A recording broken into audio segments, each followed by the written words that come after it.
We will resume the proceedings with the Honorable Chief Secretary speaking. You have 8 minutes.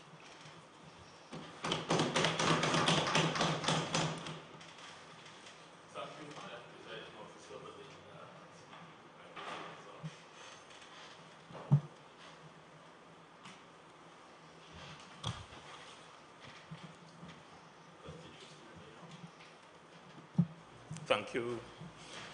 Madam Presiding Officer, at the break, I was on my feet and was about to treat with the issue of a teacher innovation center, because the reality is that some of our schools, both primary and secondary, are performing below par. And therefore, particularly in respect of our primary schools, the focus really is on the teacher, because consistent with pedagogical postulations, it is the teacher who has the responsibility to motivate and ensure that the students learn. And in this regard, one of our initiatives going forward is the creation of a teacher innovation center. And some of the key outcomes that we anticipate include, but are not limited to, one, the provision of effective teaching toolkits to be used by teachers; two, the issue of innovative lesson planning; three, professional discussions and collaboration and the need to share best practices; four, diagnostic, so that there is an identification of teaching and learning gaps and the development of solutions. And indeed, over time, the center will be so equipped so that teachers will be able to either visit or access the center through technology. So consistent with that, one expects that there will be more inter-school and intra-school teacher collaboration, a sharing of stories and learnings, a reduction in teacher stress, and a training hub to elevate the teachers and education in Tobago. Madam Presiding Officer, I move quickly to treat and make a statement in respect of two critical matters. One has to do with the Tobago Autonomy Bill, and the other has to do with the land title issue, which affects Tobagonians. In respect of the former, the bill is currently before the Legislative Review Committee of the Cabinet, and given what is required in respect of the changes, it is likely to require a 3/4 majority. And that has implications for us in Tobago, as I would have indicated some time ago. Given the configuration of the Parliament at this time and the posture of those who now sit there, we in Tobago must be prepared to take the battle forward, because I suspect it will not be easy.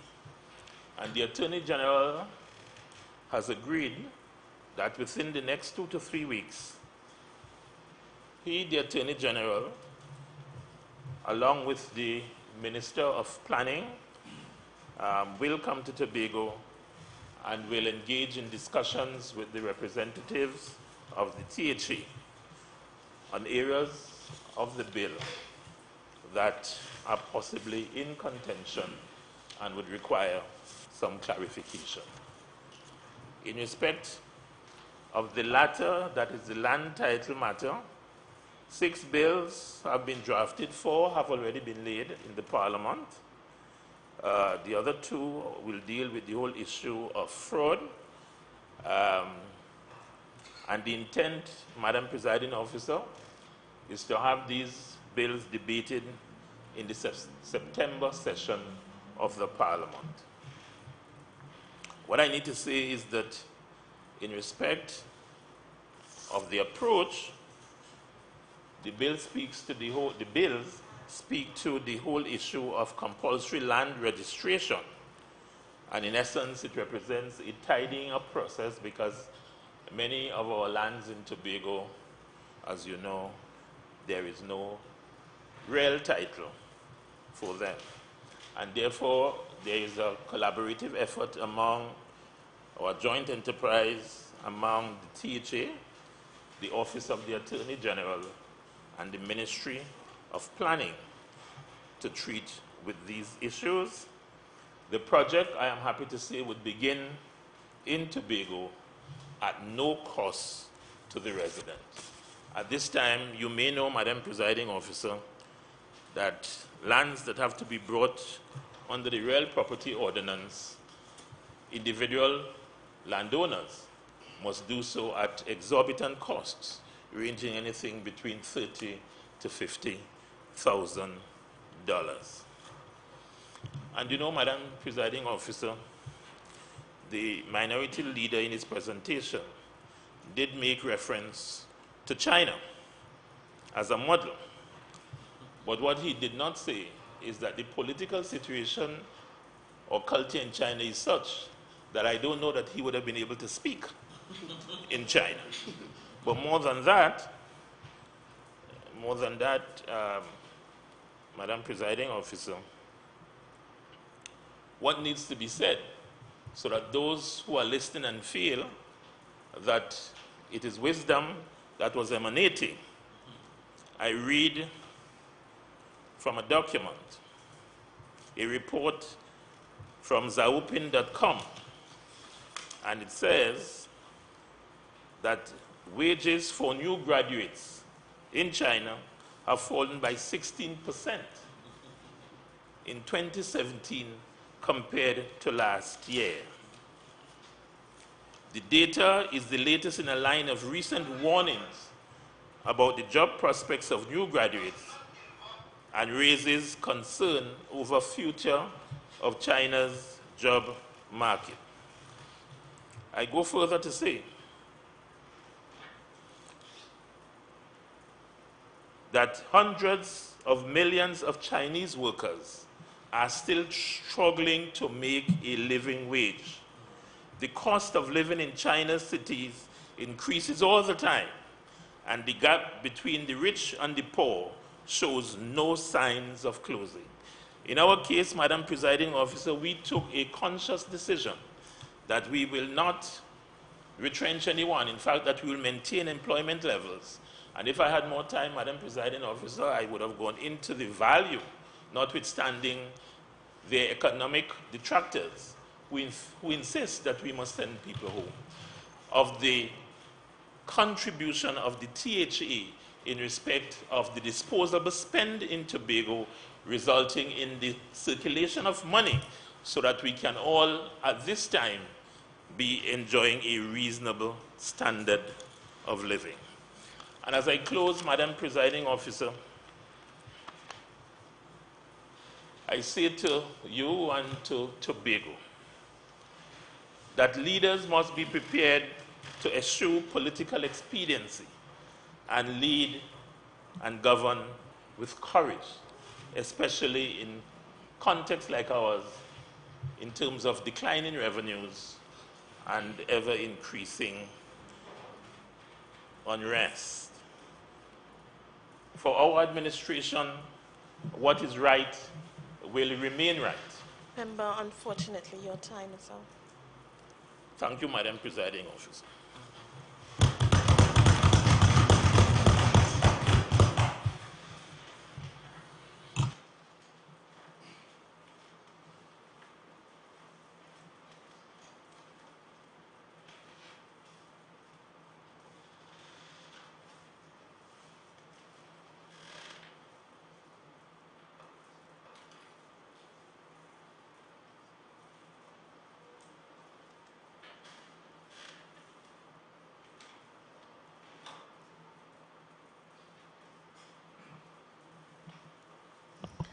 Can I ask if there are any requests to speak in the House?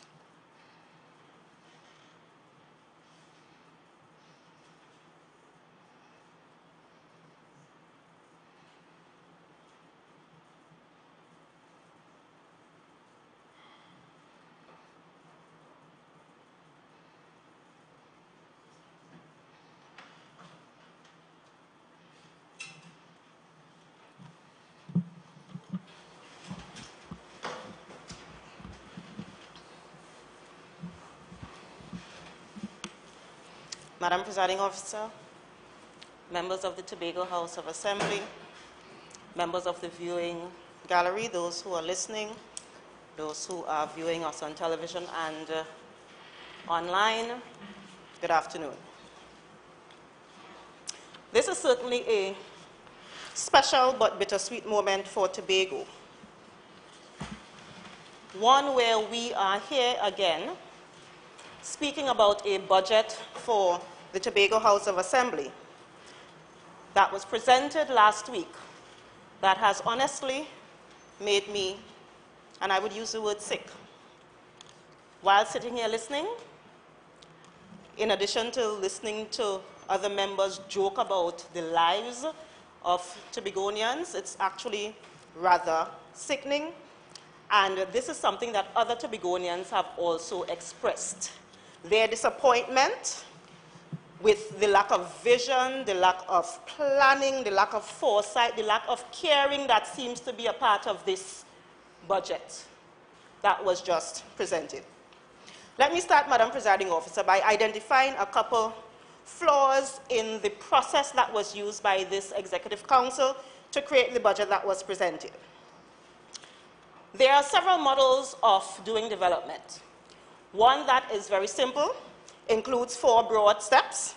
It's known as the PDCA cycle: planner, do, check, act. PDCA, planner, do, check, act.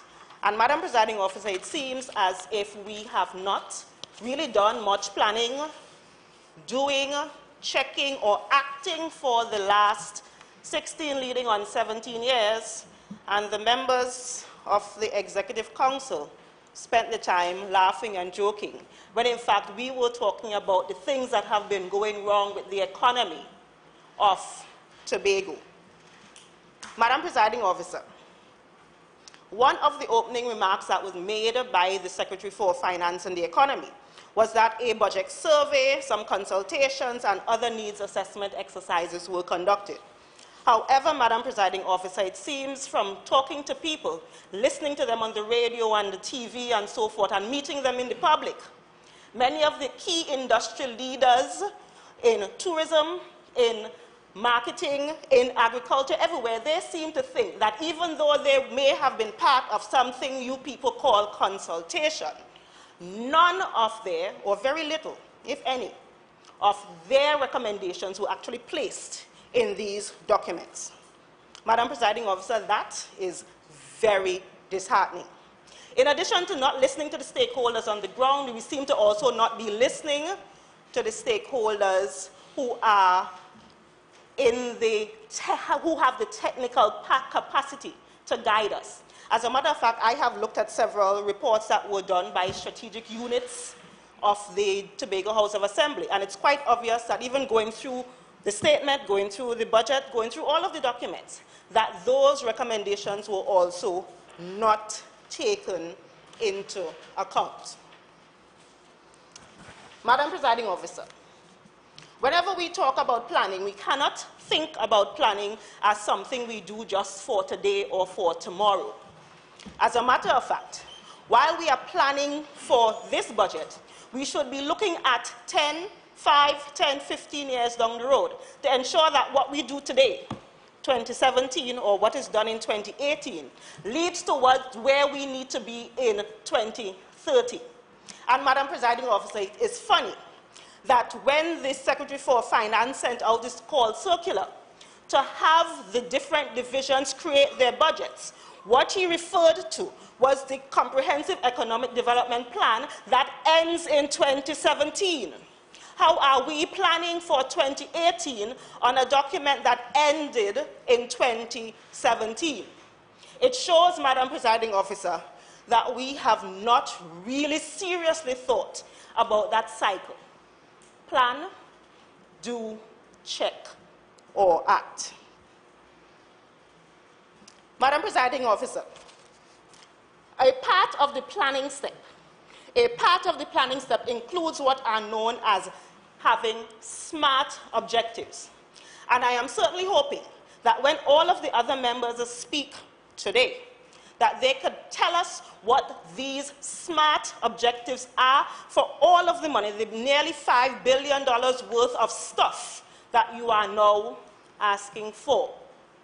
SMART refers to specific, measurable, achievable, relevant, and time-bound. And I may suggest that you actually listen. Specific. Specifically, what are we going to do? What are we going to do? What are the goals? Why are these goals important? Who are these things supposed to benefit? I'm hoping that we would have answers to many of those issues. For example, maybe this is written somewhere else and you can tell me. We seem to be asking for $2 million for feasibility studies to do everything. There's a feasibility study that is supposed to be done for something at the Englishman's Bay facility. Now, the fact is that we've been here for the last 16 years. So I am not sure that having a feasibility study for what needs to be done is where we should be spending $2 million right now in this war of a season. Those objectives, Madam Presiding Officer, needs to be measurable. How are we going to know when these goals have been met? For example, we are asking for $77 million for URP. It's one of the largest requests that we are having.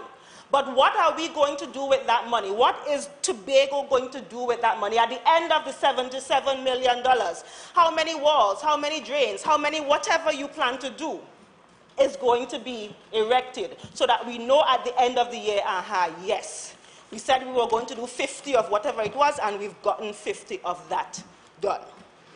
Achievable. How realistic is the goal? We are asking again for $500,000 to do a feasibility study for Tobago marinas. Right below that in the same book, they're asking for $2 million to do a feasibility study on cruise ship boats. One is marinas, one is cruise ship boats. One costs $500,000, one costs 4 times that. Is it really achievable to have any of those things done? And by the way, we seem to have just learned a new word or a new concept, feasibility study. Because I have counted, and this was just a cursory review, just looking through very quickly, at least 10 different instances where the term feasibility study is being used to describe what we are going to do. Each of them costs, except for the one that's $500,000, each of them costs $2 million. On average, we are spending $20 million next year on feasibility studies. We need to know, Madam Presiding Officer, what are you doing? You remember, the thing is, though, why this is so annoying is that you've said that you are just continuing what was done for the last 16 years. You've been there for the last 16 years. We shouldn't now be doing a feasibility study on all of those things. Remember, you're going further. That is what you promised Tobago. You are going further, which means that you didn't know what happened for the last 16 years, and we're now trying to figure out how to do it. We're now studying how to do it. Then we have relevant, going back to the SMART. Is it the right time? Does it match the current needs of the people who you are here to serve? Given Tobago's economic standing, Madam Presiding Officer, which the minority leader also corrected some of the information that was presented, you have to let us know that after you have spent, as you say, $5 billion, are those activities the best activities for dealing with the Tobago economy that we are experiencing right now? And by the way, what about crime? What about crime? Certainly, I hope someone will tell us what exactly is the plan for crime, because I can't remember, and if I'm incorrect, please correct me, I can't remember seeing anything about that, hearing anything about what we plan to do about that, and it is one of the issues that are very important to Tobagonians right now. Remember, it's not chicken feed we're talking about, eh? It's $5 billion. These objectives or these goals need to also be time-bound. When do we actually expect to get these results that you are talking about. Madam Presiding Officer, I know, personally, I know of DP programs that have been on the DP book since I've been back in Tobago, and that's at least 10 years now. And if you understand how the process works, a DP program is supposed to be a very time-bound one, a DP project, where you spend the money initially, you ensure that the project starts off, and then after you've done it for a couple of years, you do an evaluation.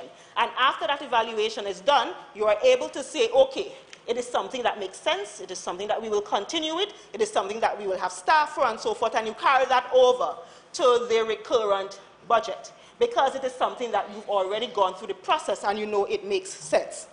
Has this been happening? Not for any of the projects that I am personally aware of. So, Madam Presiding Officer, I am asking, what exactly do they expect to get from this $5 billion? The next step in the cycle is the doing step. Remember PDCA, the doing step. And Madam Presiding Officer, this is where you actually implement the actual activities that we are talking about. We have a track record of spending, what is it, over $40 billion in this Tobago House of Assembly. And when people ask, after 16 years, what have you done, what have you gotten, where have you what? We are still looking, we still give the same answers. The cultural complex, the library, it's the same answers. And I have the feeling that because of all of the feasibility studies that we'll be doing this year, at the end of the 17th year, with this P&M administration, the answer would still be the same. Because you are accustomed to no doing. Somehow the money gets spent, but you are accustomed to no doing.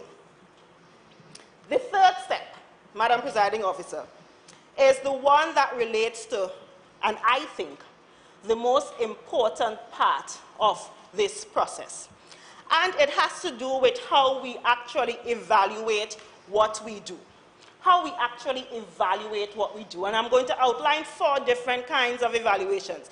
And I'm taking time to talk about the process because we've been spending the money, we've been doing it, and we have not been following through with the correct process, which would explain why after $40 billion we still don't know what we have for all of that money spent.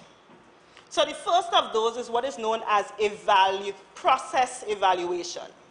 And that, Madam Presiding Officer, is very simple. Are we doing what we said we were going to do? You said you were going to have 10 workshops. Did you actually have 10 workshops? It's as simple as that. The second one has to do with impact evaluation, and this is where we seem to have a problem, not just in Tobago, in Trinidad and Tobago. When you look at the reports for the PSIP and the SSIPs, they tell you that one of the problems is that we do not know what we are getting after we spend all of this money. I know that for a fact, Madam Presiding Officer, I was actually in the Division of Health and Social Services, and I was the one responsible for pulling together a lot of the reports to send down for SSIP and PSIP, so I know what I am talking about. Impact evaluation. That is where you immediately see if the money you spent did anything. So, we're going back to business. We're talking about developing businesses and so forth. You have just given somebody money, or you've done a trading so that business people can improve their accounts. There needs to be a way, a very set way, a very specific way of determining if at the end of the workshop, at the end of spending the $1 billion, at the end of spending the $4 million, that those people have actually learned what you said you were going to teach them. That needs to be outlined now because it's important for how the rest of the year rolls out. And then there's the outcome. Those businesses, in 5, 10 years, are they still thriving? When we read about the GDP of Tobago in 5, 10 years from now, how many of those businesses would be part of that process? And it's important, even though we're talking about 5, 10 years from now, you have to build into the system now how we are going to collect that kind of data. And the fourth kind of evaluation, Madam Presiding Officer, is one that is very near and dear to my heart. It's really looking at accounting for the money that is spent. We've done it for the last 16 years. You hear the Auditor General's report every year. We cannot actually do a report on Tobago because we don't know, we're not getting the information. We're not getting the information. So there needs to be specifically audited accounts for particularly those companies. You see those things that we call the special purpose companies? I don't know, we seem to be using those as a way to get around having to follow the procurement process. I don't know. But we have all of these quote-unquote special purpose companies that we keep giving money to every single year. However, when I looked at the revenue book, I specifically went looking for different special purpose companies to see how much money they are actually making, how much money they are actually giving back to us. You know, that is important because, for example, the Esplanade, the Milford Road Esplanade Company, whatever that is called, we are giving them, or we are proposing to give them $15 million. How much money did they make last year, than the year before? We are going to give, as proposed, the Fish Processing Company of Tobago, that's the one with the boat that nobody seems to be able to find, $6.6 million. We are going to give, according to the books, the Tobago Cassava Products Limited, $1 million. The one that seems to not be able to produce any kind of cassava products, but we're giving them $1 million. We are giving the Tobago Cold Storage and Warehouse Facility $3.8 million. The Cove Eco-Industrial and Business Park, $85.4 million. Now these companies, they say, are the ones that should be making money for us, but we don't know. We simply do not know because there are no audited accounts. And if they are, please stand on a point of order and let me know, and please hand over a copy of these, the audited accounts for these companies. We also have the Venture Capital Fund Limited, the Tobago Information Technology Limited, the Pigeon Point Heritage Park that we know keeps hosting all of these big events and so forth. Please, for the sake of all of us, let us know. And by the way, as we're talking about money, and again, I could be very wrong. I can't remember seeing anywhere where we wrote about how much money is actually in the consolidated account. Maybe I didn't. So that's what I said. If you could point to the page, Mr. Jack, please let me know. I would appreciate that. How much money is actually in the budget? But I also would like to know, because I remember hearing some time ago, at the end of every budget period, you will always hear about how much money has been left unspent. I have not heard anything about that, so I am assuming that all of the money has actually been spent. Maybe it is there. If I am wrong, please point me to the page. I do not mind standing corrected. Madam Presiding Officer, again, we're talking about these special purpose companies, and I know you're probably going to tell me this one is not under your purview, but I remember there was an announcement about the cabinet creating what is known as a Golden Grove Buccoo Limited Company, Limited, to treat with this game changer that is called Sanders. This thing that is supposed to be like manna from heaven to save everything that we have going wrong in Tobago. We would like to have a little bit of information about that. We've gotten to the point now that we've been beaten into submission, so it's happening, so apparently it happened. But it would be nice if somebody would actually state, where is this hotel going to be? We seem to not even be able to answer that particular question. So I'm hoping, at least at the end of today, we would know where the hotel is going to be, and you would let us know if there are any agreements we should know about or anything like that. That would be nice, since this is going to be manna from heaven and is going to save us. Madam Presiding Officer, the last step of the PDCA cycle is the one that refers to acting. This is the one where you are supposed to, because you've been doing all of that evaluation over time, This is the one that is supposed to let us know, hey, you see that project you're doing? Stop. It's not really giving you the benefits you wanted to give, so let me hold a little bit on that, tweak it a little bit, or start over. Let me do something else. That is the acting part, assessing, reassessing, and determining whether what we've been doing makes sense. And it is very, very obvious that from the last 16 years of failed projects that we keep funding over and over and over again, that we have not been doing any of that last part, which is saying, hey, stop. Let me figure out if this is really working, and then go from there. So, Madam Presiding Officer, while listening to the budget last week, when I said I got sick, it's because, you know what? I think what happened is that I started hearing all of the big words.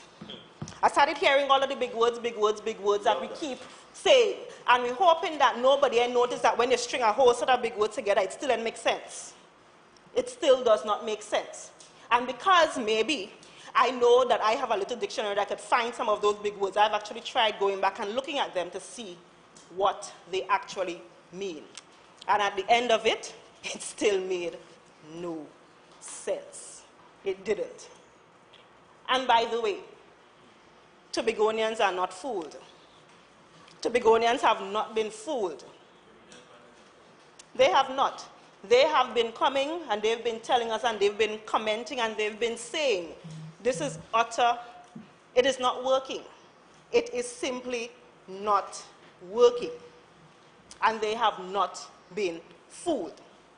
So, Madam Presiding Officer, if we are saying, and going back to some of the key pillars or key large, broad categories that were highlighted before, if we talk about building economic resilience, then, Madam Presiding Officer, we should have been focusing on ensuring that the private sector is a thriving private sector.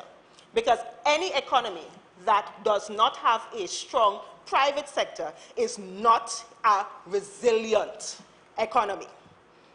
What we should have been doing is figuring out a way to transition some of those workers that we have, the 60, 65, 70, whatever is the number, percentage of workers of Tobagonians. No, I said transition, and you need to allow me to finish the sentence. Transition them, some of them, into the private sector. How? Because remember, the private sector is saying that they need workers. They need workers, and we have all of them working early morning work for a whole day pay, and when they try to get them, they don't get them to work. So we need to figure out a scheme to transition them from, by us, in the government sector, to the private sector who absolutely needs them. That includes training. That includes having apprenticeship kinds of things. That includes having some kind of partner payment method where we may pay part of the salary and the private sector pay part of it. See, we could talk about these things because these were things that were raised by members in the Chamber of Commerce. See, if you listen,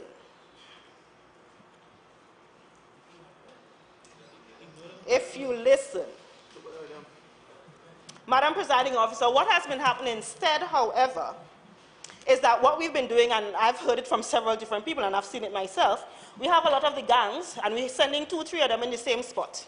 Or 1, 2, one here, one down there, one up there, and hoping that nobody notices that you have 3 gangs working on the same street doing absolutely nothing. That's what they can do. Or the other thing that we've been hearing about is that you've been sending people whose contracts have come to an end, you tell them go home and wait for a call. The administrator would call you, or whoever would call you, and they've been waiting and waiting and waiting and waiting and waiting. Instead of being honest with the Tobago public and let them know exactly what you're doing. Up to today, while sitting here, I got a message from somebody who said we really, really need to talk about it, because they are one of them whose contract will be coming to an end just now, and they really don't know what would happen, and the numbers of those are so many. What you're doing in that instance is creating a fear of the workers that again results in the level of unproductivity that we are currently seeing. Knowing that the bulk of the private sector currently needs the air and sea bridge to survive, Madam Presiding Officer, is one of the reasons, probably should be the main reason, why the answers to the questions about the boat, whether it's the cargo, whether it's the passenger, or the answers to the questions about the flight, those questions should have been top priority for this Tobago House of Assembly. Full stop. Because the bulk of our needs come from Trinidad. And whether you want to agree with it or not, the fact that that has not been working the way it should is the reason why the economy has been dwindling the way that it has. I actually have to ask my friends, what is the busy season in Tobago?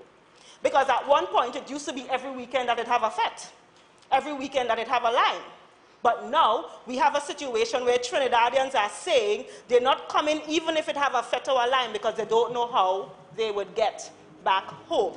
So I am still trying to figure out, when you say the boats are going to come for the busy season, what does that mean? Exactly when is that season going to come? And I understand that the Minister for Tourism, I think, said that they are going to do something to ensure that Tobago has a greater say in how at least the Port Authority is run. But we all know that that is the same Minister of Transport that has been promising a boat. It's like a 2 weeks. Every time he speaks, it's 2 weeks. Every time he speaks, it's 2 weeks. So I'm not sure how many of us actually believe when he says that he is going to do something, whatever it is, to ensure that we have a greater say in that process. That is what we should have been talking about, how to ensure that the things that affect us here in Tobago are the things that are top priority for the Tobago House of Assembly. Instead, Madam Presiding Officer, we have been getting apologies and imminent and those, whatever those words mean. Madam Presiding Officer, if we were really interested in revitalizing the agricultural sector, then we would know that we should not be taking our most fertile lands, which we keep doing, and building houses on them. We talk about cornland. Remember, you have 3 minutes left.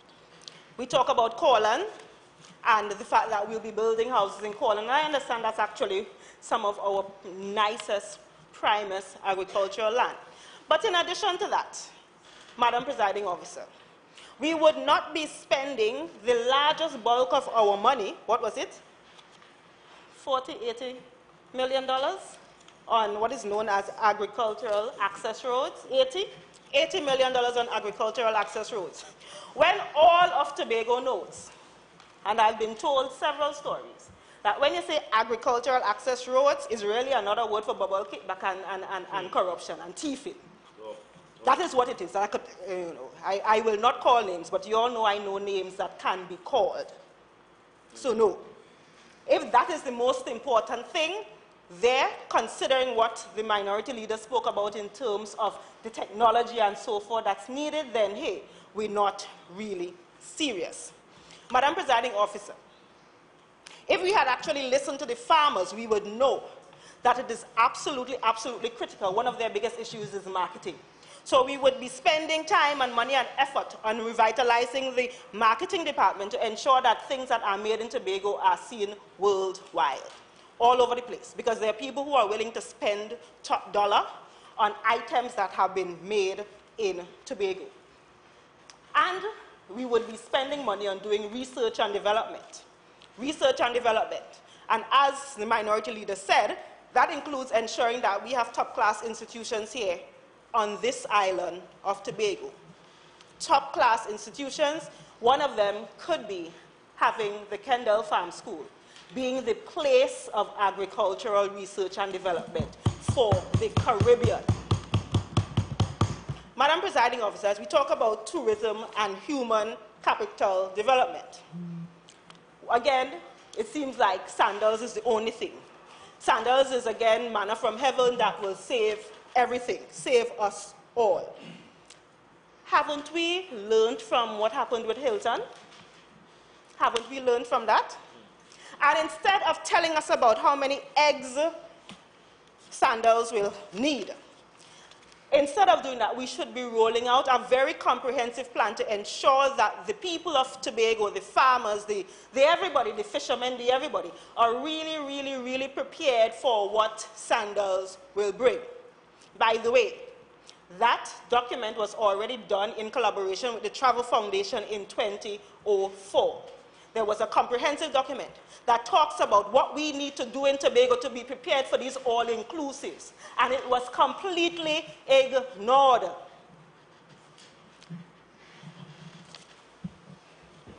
Councillor Dr. Israel, your speaking time is up.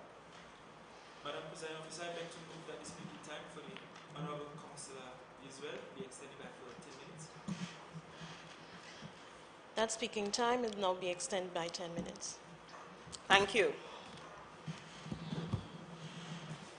That document was completely ignored. I have a copy of it if anyone needs a copy, because it spoke about what the agricultural people needed to do to be prepared for Sanders. It spoke about what the fishing people needed to do. It spoke about all of those things, what the tour guides, what those people needed to do to be prepared for something like Sanders. Instead, and remember 2014 was within all your time. 2004 was within your time.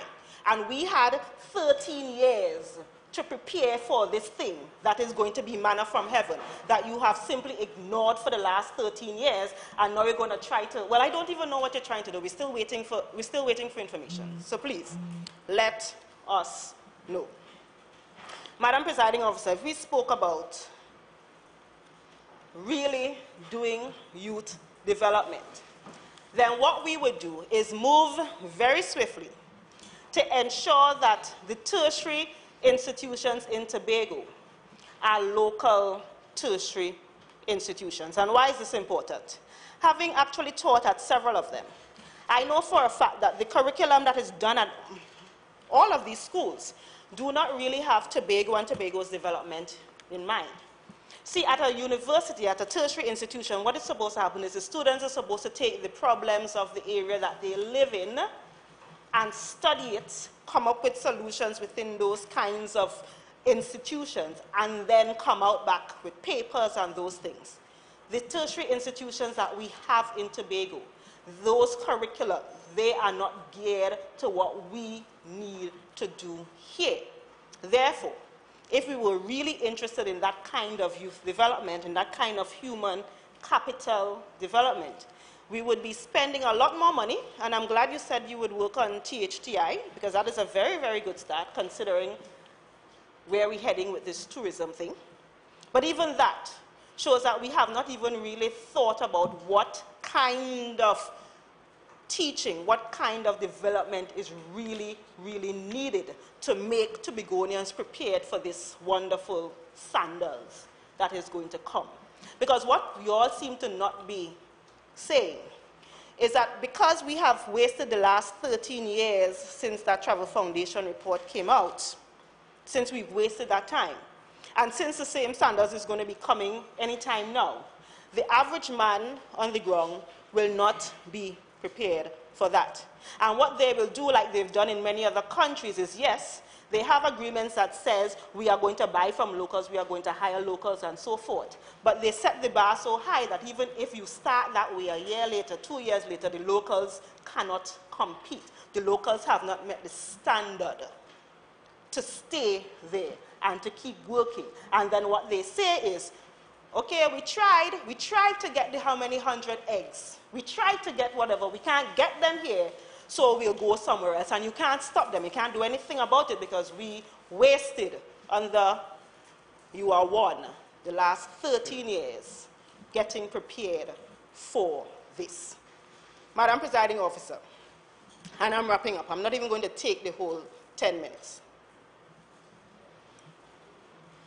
It is very obvious, it is very sad that after being there for such a long time, after sitting back and promising Tobago that if we vote for you, we'll take you further. It is sad that we are simply going further into the dismal economic status that we have been in. That is extremely, extremely sad, because we had an opportunity in this budget, Madam Presiding Officer, to really say, hey, Tobago, we love all you. And this is what we will do, so that by 2030, we are going to be in a completely different position. Madam Presiding Officer, it is sickening, it is sad, it is disappointing, and all of those words, because it is very obvious that you guys either don't know what you're doing, or you know what you're doing, but you simply do not care about Tobago. I thank you.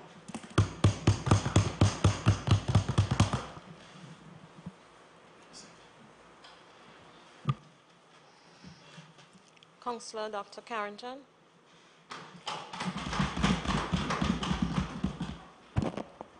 Thank you, Madam Presiding Officer.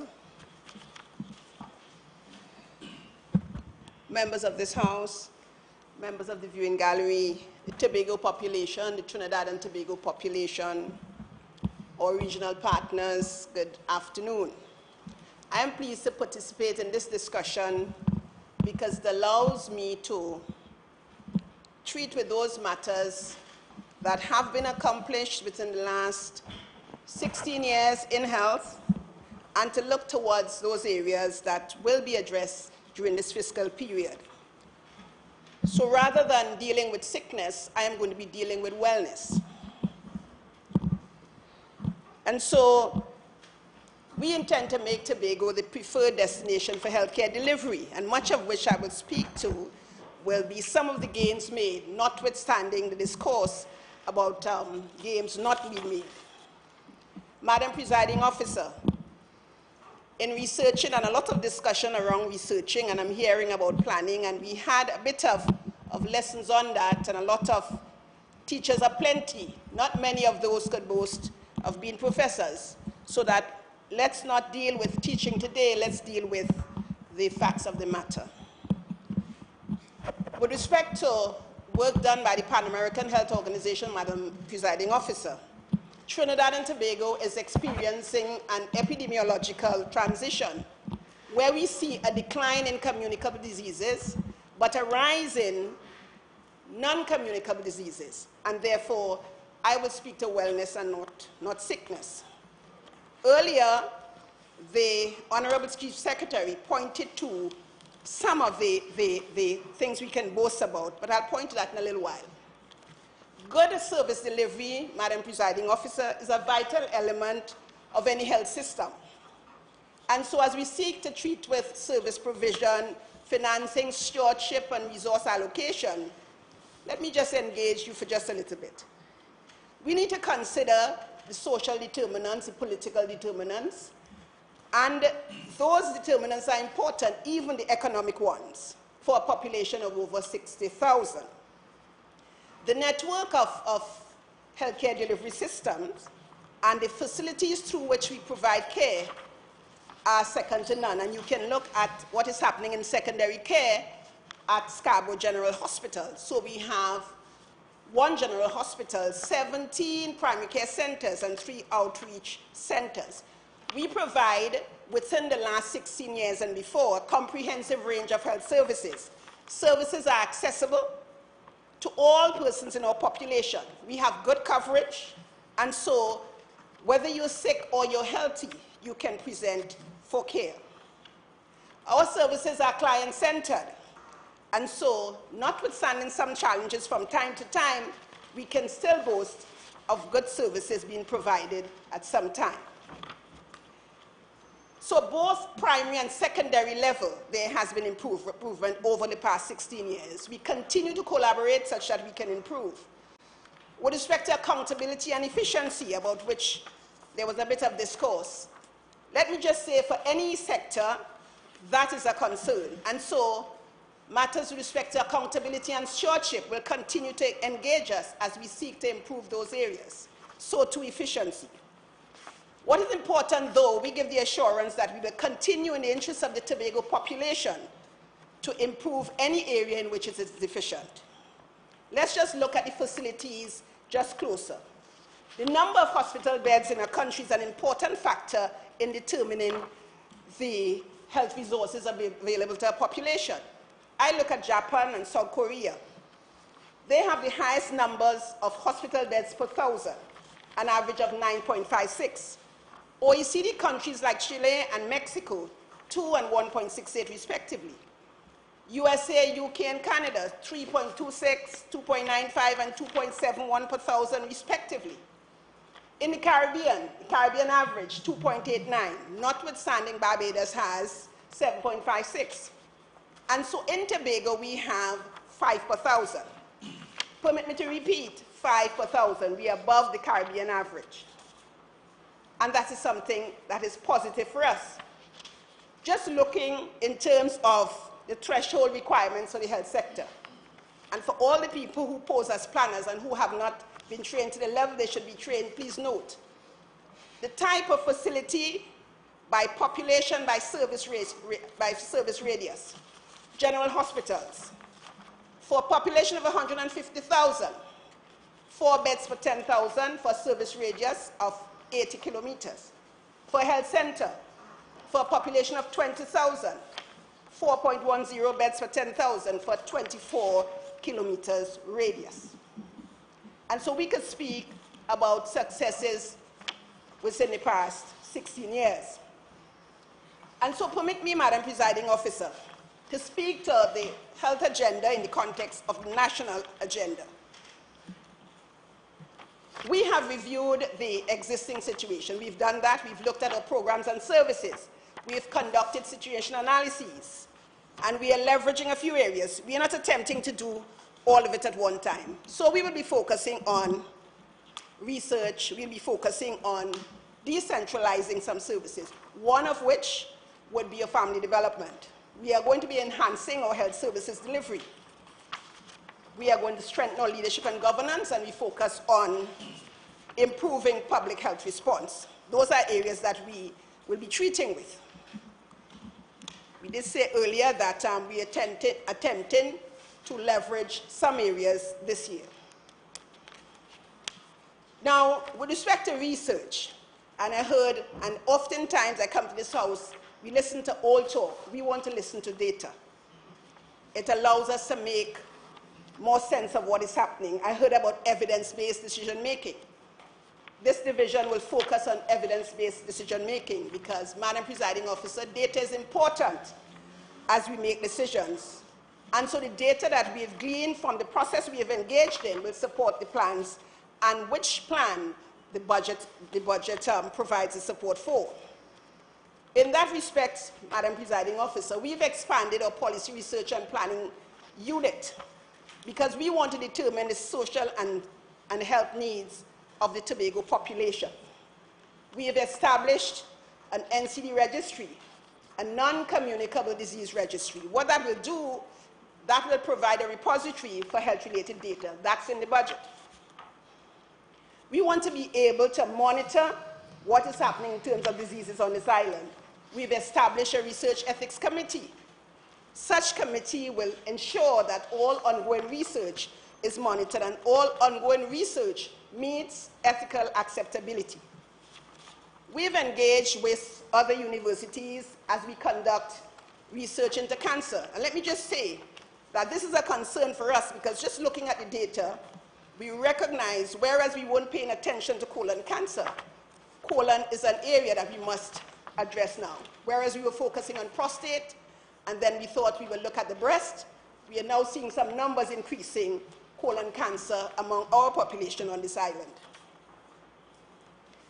The other area that we want to leverage is that of family development. Most persons will know that we've rebranded the division and we're speaking to health, wellness, and family development. Family is important for us. The family is the bedrock of society. And this administration is, and in recognition of the need to support our families, we are paying attention to many areas. So our gender affairs units, our community social work, they will all provide a suite of services in a more coordinated way.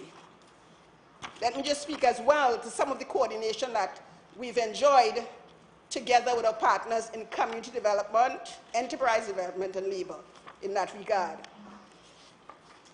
Madam Presiding Officer, over the past decade, the profile of our population here, as I said earlier, had undergone some transition. And we really wanted to look at what is happening there. We looked at the work of Calder et al. In a 2006 paper, and we recognized that there's an increase in the over 60 age group.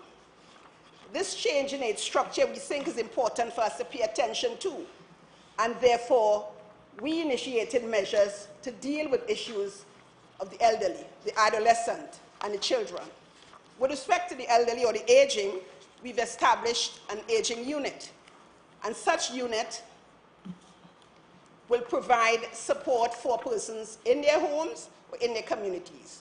Let me just speak as well of the work done by Jennifer Rouse in 2010, which spoke to the dynamics and consequences of population aging in Trinidad and Tobago, a call for responsible planning and sustainable development.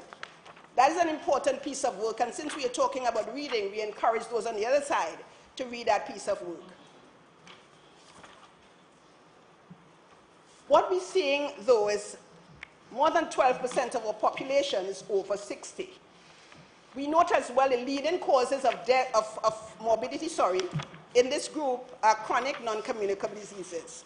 We've looked at studies as well that point to those persons having arthritis, eye problems, hypertension, diabetes, and all of those face our elderly. Loneliness is another area. And we know that we must address that, and therefore our geriatric, and we say golden apple, the response program to that, we want to ensure that those persons are properly supported. We want to provide medical and social support in their homes. With respect to the other group in the family, Madam Presiding Officer, gender-based violence is an area that we are addressing, and so our programs for men, women, boys, and girls would be strengthened. We want to eliminate gender-based violence in our society. We want this to stop. We want this no longer in our communities. We will continue sensitizing all in our communities, including those on the other side, such that we will eliminate gender-based violence. With respect to the differently abled, another group in our families, at the 5th edition of the Down Syndrome Family Network Down Syndrome Conference, we gave the commitment that we provide new accommodation and improved services to that group of persons, and we've done that, and that is an achievement as well. We want to seek to include these persons in everything that we plan, persons with disability, persons who are hearing impaired, persons who are blind, such that we could plan services that are responsive to their needs. And for those who are not aware, our TechVox Center supports children who are differently abled. Madam Presiding Officer, we must protect our elderly and children. Our elderly have contributed to the development of our society.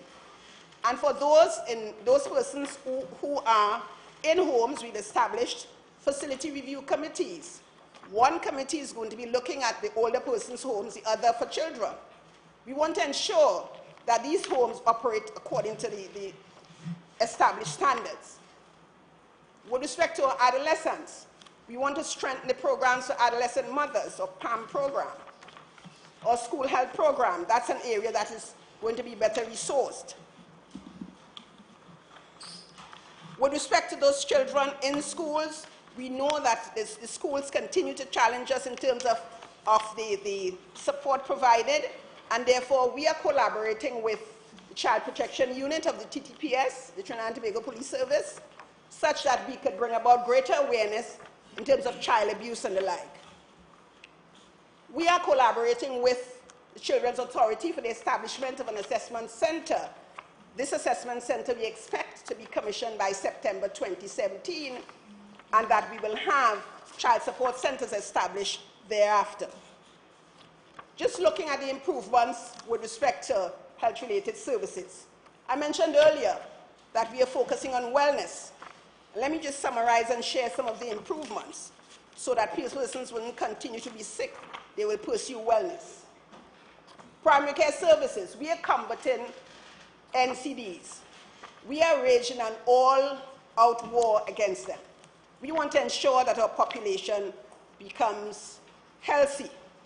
And so we want to pay attention to those. But let me just share some statistics for the researchers on the other side.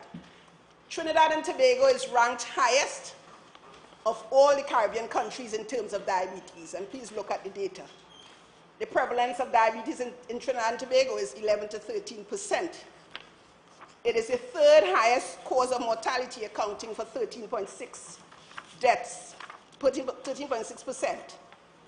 And so we have to pay attention to that. It is using up quite a lot of our resources. We want to pay some attention to that. Madam Presiding Officer, cardiovascular diseases is the highest ranking cause of deaths in Trinidad and Tobago, accounting for 25% of all deaths annually. High prevalence rates for diabetes and hypertension account for 20%, and they are contributing factors along with overweight, obesity, and the like.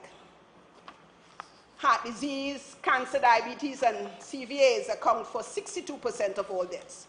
So grave is the problem, Madam Presiding Officer, that as far back as 2006, a national symposium was held, and we recall the activities of the Port of Spain Declaration in that regard. Much has been done. Now our patients benefit from the CDAP program, so there's free medication.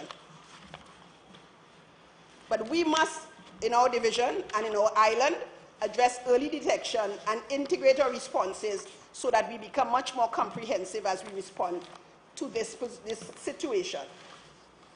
More importantly, Madam Presiding Officer, we know the management of diabetes depends largely on the behaviors of our population. And so persons with diabetes must change their lifestyles and adjust to a complex diabetes self-management regimen. But notwithstanding these challenges, Madam Presiding Officer, our teams in primary care have been making inroads with our health promotion and disease prevention agenda. We will continue to empower our patients or clients to be very effective in terms of self-care. At the individual and community level, our health education efforts will continue. We will encourage persons to continue to exercise greater responsibility for their health as we reorganize our responses. We are empowering our communities and involve them in the management of the health system. We are encouraging them to participate in shifting the model from sickness to wellness. We are building alliances. Madam Presiding Officer, we continue to collaborate with all partners in that regard. We are creating supportive environments for them. Let me just point to one of the efforts we are making in schools. We intend to launch shortly our Healthy Eating in Schools project, which will take into account 1 high school and 3 primary schools in Tobago. Soon we will approach other divisions of the THA and the private sector to create healthy workspaces. Our communities will be encouraged to use our parks and playgrounds for play. Just a note, our Executive Council has approved the establishment of a Health and Wellness Center as part of our Health and Wellness Trust. And this center is expected to promote health and wellness. We focus on diabetes management, stroke management, and the like. So far, we have established a site. The team is developing a plan, the things that many people point to that we don't do, and we expect to have the Stroke and Diabetes Center implemented by the first quarter of fiscal 2017-2018.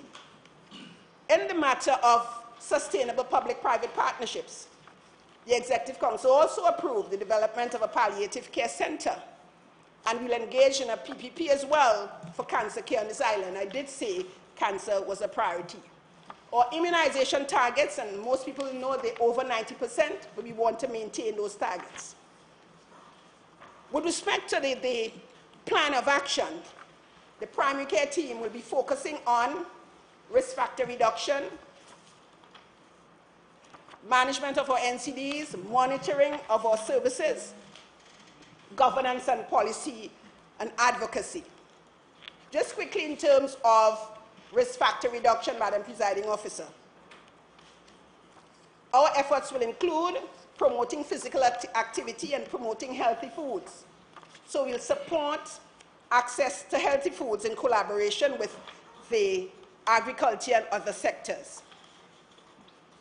Let's just look as well in terms of the other priority that we will want to treat with. We will want to support the marketing, the reduction of high fats and sugar and high salt in our foods. We will pursue access to health education for children along the life course. The next priority area that we will focus on in terms of primary care, let me just say that the comprehensiveness with which we respond is important. We'll improve and strengthen existing programs like the HEAL-C, the sexual health for adolescent HIV contact tracing. We'll continue our collaboration with Family Planning Association with respect to sexual and reproductive health. Our community health initiative will continue, our men's health initiative will continue, and our community young women's program will also continue. We'll examine the extent to which we are adhering to CHRC guidelines for treatment and support for diabetes and hypertension. We'll strengthen our screening programs in the community. We will strengthen early detection and treatment for many of the priority diseases. Madam Presiding Officer, we wish to reduce the admissions to hospital for heart attacks and strokes by 30%. When I looked at the data, in 2016 alone, we had 168 persons presenting with strokes, and that is a cause for concern. Madam Presiding Officer, we also propose to decrease diabetes amputations by 20%. The numbers are quite high. For 2017, we already had 46 amputations. That is a cause for concern, and we intend to address those areas. With respect to the third area, the primary care team would be looking at, and of course, we mentioned that we already have our NCD registry approved. We will promote and strengthen our capacity for surveillance of NCDs. An area that's not looked at a lot, mental health. Our mental health outreach program and our mental health and wellness clinic will continue to facilitate referrals to the nearest health centers. But there are expansions, and that was pointed to earlier. The extended hours in 3 health centers will recommence: Canaan, Scarborough, and Roxborough. Roxborough, the service will continue up to 8 p.m., it extends to 8 p.m., but new services will be added: a pain management clinic, screening for diabetes, eye disease.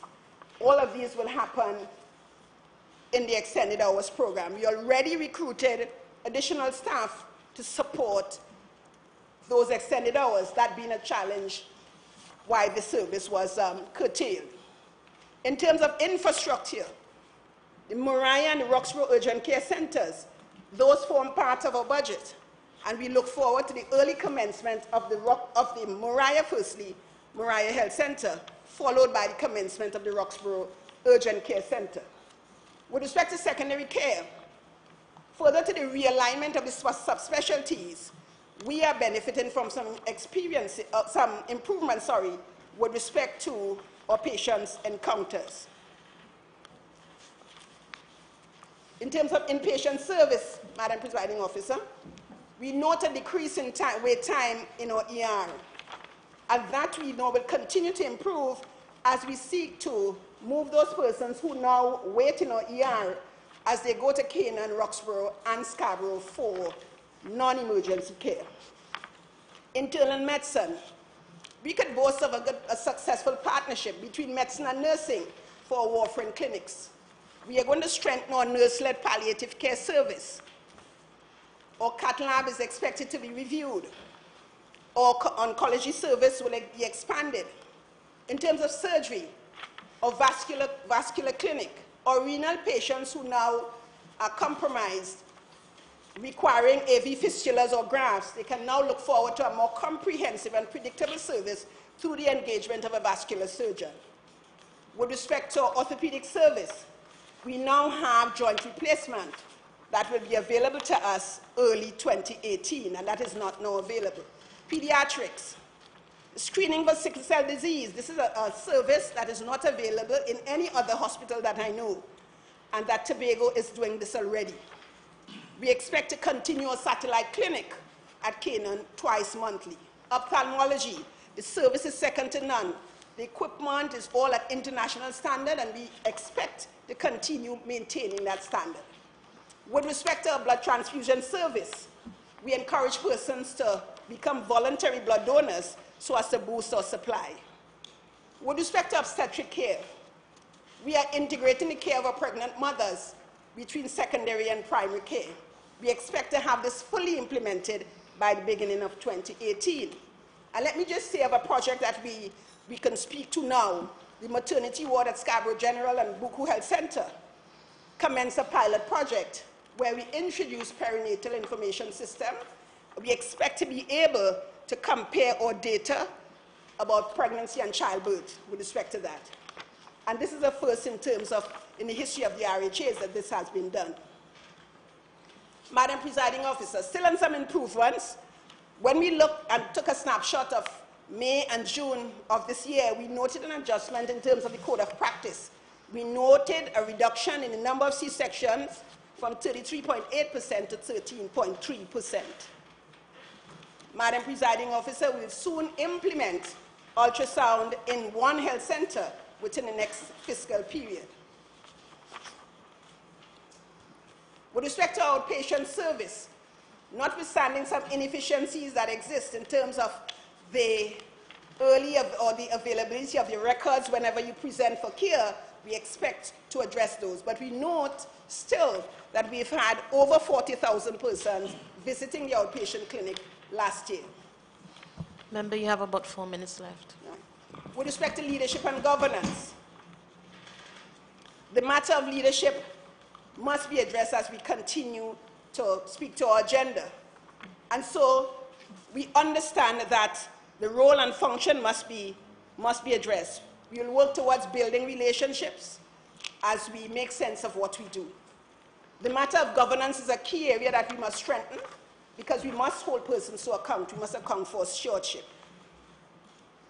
Madam Presiding Officer, in terms of management, the void in health administration and service coordination is to be filled through the approval of the Executive Council and the early recruitment of those persons to fill those positions. We expect that improvement in healthcare administration and the monitoring and evaluation of services will be strengthened. Madam Presiding Officer, we are mapping our road to accreditation, and so all areas are presently reviewing and documenting their standard operating procedures and protocols as we seek to have a hospital accredited within 1 year.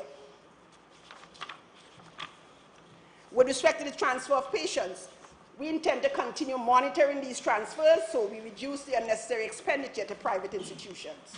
We continue to build our capacity, Madam Presiding Officer, in terms of training our professionals such that they will be better equipped. With respect to our public health division, we intend to review and re-establish the role of the CMOH, the County Medical Officer of Health, according to the policy guidelines. We will continue our sensitization in terms of understanding our environment and taking care of the environment and preventing vector-borne diseases. Our public health services, we will continue to build the capacity of that staff to respond to the needs of our population. But more importantly, though, Madam Presiding Officer, we'll establish a laboratory service for food and water quality testing in Tobago, which is not now available. Madam Presiding Officer, we'll establish a crematorium because we want to provide our population with other options which they may require when they have somebody who has passed on. Finally, Madam Presiding Officer, on average, the Tobago health sector has performed reasonably well, but there's much more to be done to deliver on its mandate. We will accelerate our plans in terms of service excellence and service quality. We will improve corporate effectiveness. The number of beds per thousand is above the Caribbean average. Our hospital is pursuing accreditation by 2018.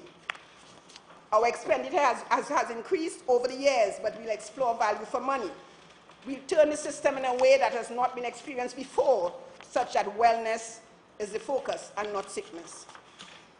Madam Presiding Officer, for those who are already ill, we'll provide high quality care to them at hospital. We invite those on the other side. Those who have been accustomed to hiding in our hospitals, we invite you to come again. Madam Presiding Officer, For families, we'll assist in improving their quality of life through supporting their physical, functional, social, psychological, and emotional domains. Our families will experience these changes as their lives will be improved. Our community-based services will be more proactive and more collaborative as they engage other sectors, thereby intervening to address the circumstances that may arise. Madam Presiding Officer, members of this House, our teams in both primary and secondary care are committed to making each patient encounter a high-quality one. This investment in the health of the population must yield returns in a healthier Tobago people. Our population in Tobago demands and will experience no less. I thank you.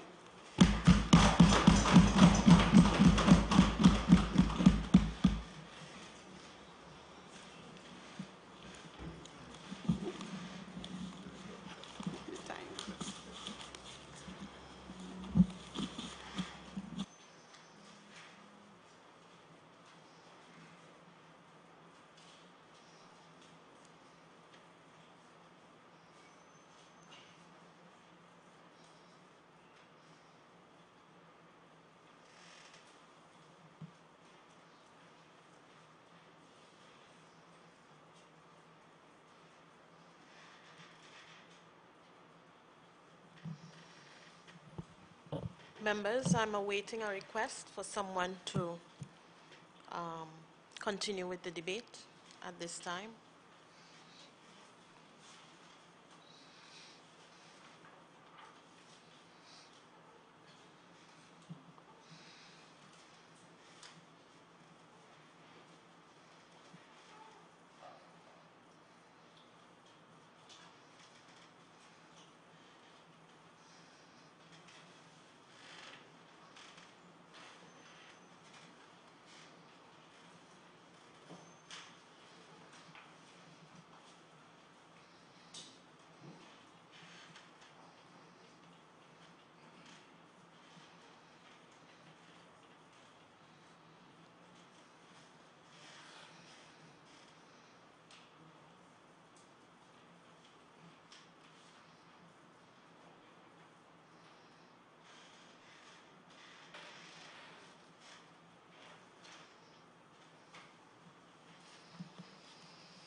Okay. Is this a sign that we are ready to wrap up this debate? I will give a few more minutes for you all to make a request as to someone to speak next.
Okay.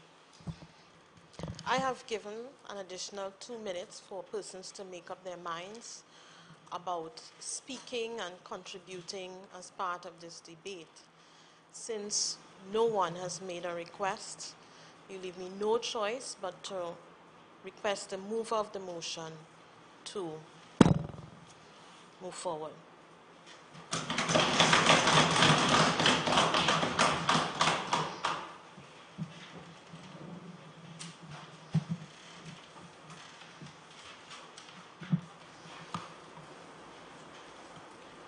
Thank you, Madam Presiding Officer. I joined this debate quite prematurely to wrap up. And, you know, Madam Presiding Officer, when I penned my closing remarks, I did so, you know, quite probably prophetically, and it is amazing how true to form things have played out in this honorable house today. Huh? Don't worry, I'm coming there. So I want to say, as my colleague reminded me, special good afternoon to the chiefs, to you, Madam Presiding Officer, Chief Sec, and the rest of the team, and the members of the House on the opposite side.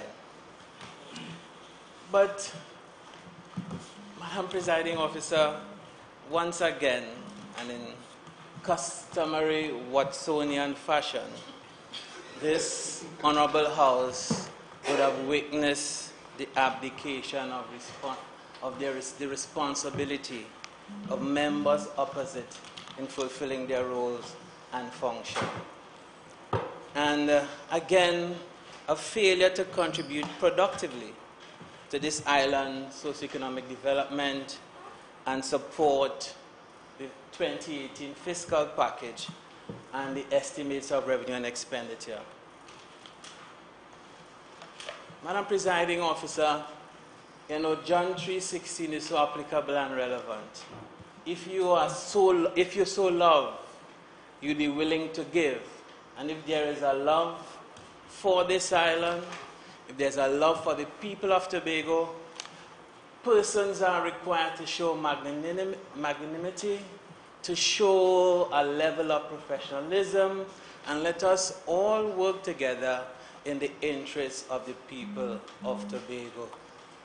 We can disagree on the politics, but one thing we must never disagree on is our love for and our need to work together in a bipartisan manner to discuss issues as we advance Tobago's development.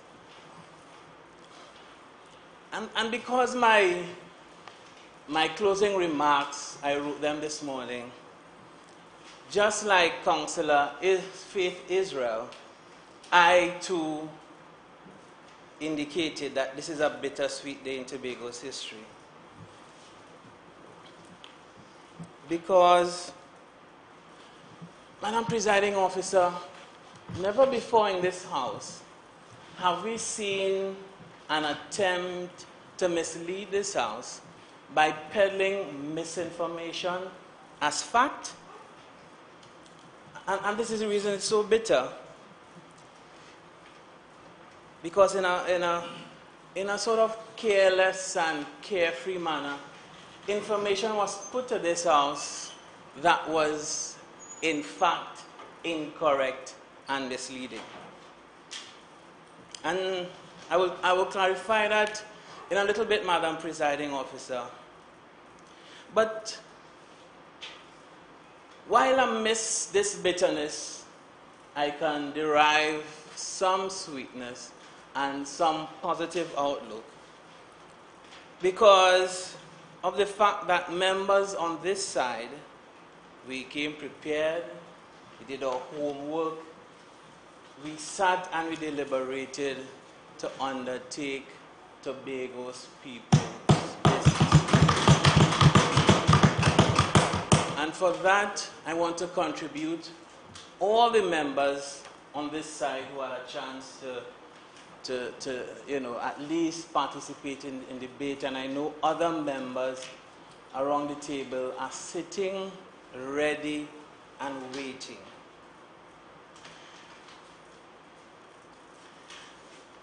And the thing is, Madam Presiding Officer, if the minority team, leader and his team, if they were unaware as to the convention, what would apply at today's sitting, if they did not want to appraise themselves of what happened in the past, they could have looked at YouTube, look at the previous budget debates, or they might have been able to seek our counsel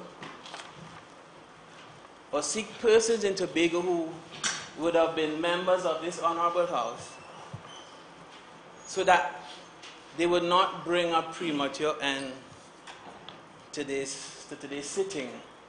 But as I said in my budget statement, that the people of Tobago are wise, they are prudent, and in due course, they'll make the right decision.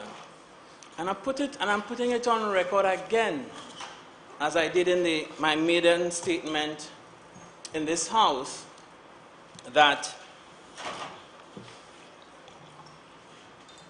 there might be a need come next election, when there is more likely to be a 12-0, for the president to implement two independent members, because persons would have voted just one opposition, but what we are seeing here is really not an opposition, and it's a dereliction of duty. Madam Presiding Officer, the first issue I want to deal with today is a statement and some information that the minority leader placed on the House querying my GDP, the GDP estimates in the budget. And he quoted a figure, and he stated that that figure came from a CSO document. I investigated prior to us publishing the budget document. I had my office call CSO. No such CSO document exists. It does not exist. And when he quoted the figure, I said, but this figure sounds familiar. And I made a call. I said, check this document and send it to me. And Madam Presiding Officer, it was a publication by an economist on the Tobago economy. It was not, in fact, official CSO statistics. It was never published by the CSO. And I want to urge the member opposite, please temper your statement. Now when you're trying to score political points and you want to, show you're in campaign mode. But please, I beg you, let us compare data. The data that we cited would have been work done by the Tobago survey undertaken by the Division of Finance and the Economy.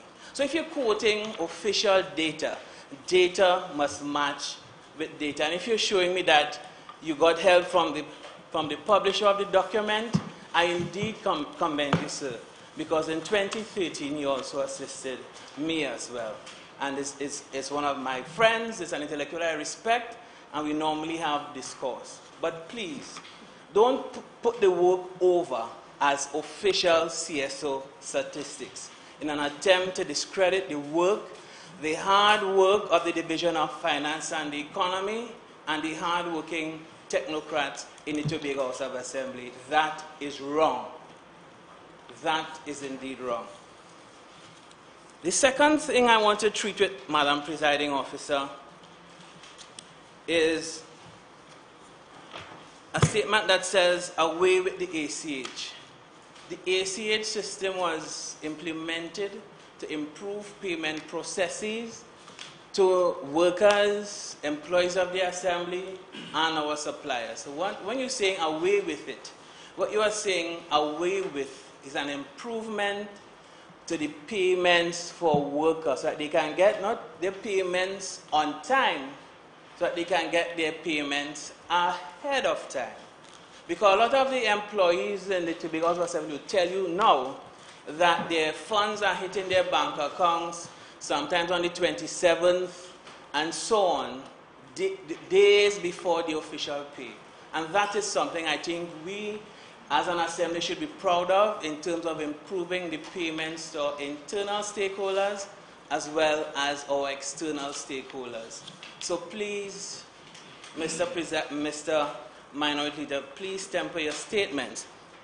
The second misinformation that was peddled in this house would have been the level of consultation among stakeholders And the budget survey was again came in for some criticisms, but just to inform, and I think probably you don't know, and probably persons around you are totally unaware of it. The sample size for the budget survey was 643 persons, and they will tell you that that is more than an adequate sample size in terms of surveys. The budget consultations that we undertook, it was with the Chamber, agri-processors, the Agri-Society, youth organizations, and tourism sectors. It is on Hansard, it's on record that it was said that the persons in the sectors were unhappy with the budget. I looked at the responses from the agri sector. They were happy about it. The Chamber as well, they indicated the only concerns that they had would have been for a little bit more information on the fast ferry. The Chief Secretary provided that information, and myself, we clarified that in the budget as well. And so please, again, Madam Presiding Officer, another misleading statement from the minority side. And on a positive note, you heard one or two nuggets from the minority leader. But when you check back, it would have been statements either in the budget crafted another way, or statements that he picked up from the Chief Secretary that he certainly adopted and embraced as himself. So those one or two nuggets, again, I commend you. I could be magnanimous as well. I commend you for them. Now, you made a point that there should be an introduction of the Tobago Export Agency to deal with trade in Tobago. That was outlined in my budget to deal with trade and export under the Sector Development Unit in the Division of Finance. Again, commendable, but we mentioned it in the budget. You just took it and you crafted it another way. But, Madam Presiding Officer, I think, and just to clarify the point on the survey, the demographics, we surveyed across all Tobago and from varied walks of life. So I'm not sure who you're talking to, might be your supporters, but I'm not sure who you're talking to. But in terms of data, survey information, we pride ourselves on the integrity of data. Councillor Dr. Carrington also echoed those sentiments, and I make it a pet peeve to fact check everything that we put in the budget statement. This is not guesswork, and we're not doing this to score political points because we are serious about the people's business. Madam Presiding Officer, let me say this is my 5th budget presentation, but you get so accustomed to a certain way of doing things. And Madam Presiding Officer, when you compare the past with the present, sometimes you get to appreciate the need to have some things just as the way they were in, Mr. Was it Andre Tanker who said, bring back the old time days? So it's a warning to members opposite. I think we will have the old time days come back again, and then we will have some fresh debate. Because while we did not have a dissenting voice, the level of intellectual debate and discourse as we mapped out and identified the plans of the people of Tobago, it was rich. And I want to thank the members on this side. I know you're prepared. I know some of you are eager and ready to debate. As I bring this session to a close, I want to again thank all the persons who have participated in the budget survey, the consultations. I want to thank the hardworking staff of the Division of Finance and Economy and the divisions of planning. We have spent many long hours, many days, many nights, many weekends, and as well the administrators and the rest of the team. What I can boldly say is, just as we had in the previous term, we have another dream team willing and ready to take Tobago to the next level as we unleash the creative and productive capacity of our people for 2017 and onward. And just to clarify one final point, in terms of, and I think I said I could be magnanimous, but, you know, and again, when you hear some things positive on the other side, it would have been statements that we made that they coined. In terms of the budgeting and planning models, I indicated that we are going to undertake a review of the CDPs in the budget, and we will, and just to outline in detail, we will undertake a review of how far that we have moved along the development trajectory, assess the constraints, and so on. So if, in fact, it might have been missed in the perusals and the members on the other side just perusing the document and not going through the document in some detail, I would understand that challenge in terms of some of the points that we were hearing. And while the minority leader would have afforded us an opportunity of some of his nocturnal activities and nocturnal dreams, the only nightmare I might have been able to deduce from this budget, this excellent budget statement, would have been how do I craft, how am I going to craft a response to punch some holes in this budget statement. So I could understand the nightmares that they but again, thank you, Chief Secretary. Thanks to all the team on a well-crafted budget statement. And Madam Presiding Officer, let me say that thank you again, and I beg to move, Madam Presiding Officer. And Madam Presiding Officer, I kindly ask that we revert to the committee stage, as we shall consider the documents before us that we tabled earlier in the sitting on Thursday.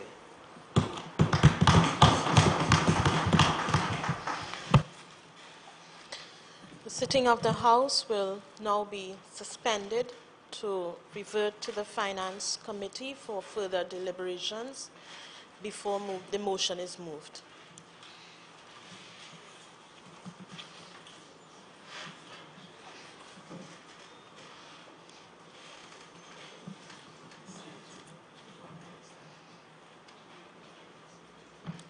Madam Presiding Officer, the House will now resolve itself in committee stage. Standing Order 65-1 requires that the Chamber declare that the Finance Committee can conduct its deliberations in private. We now request for the Chamber to be cleared so that the Finance Committee can continue its deliberations.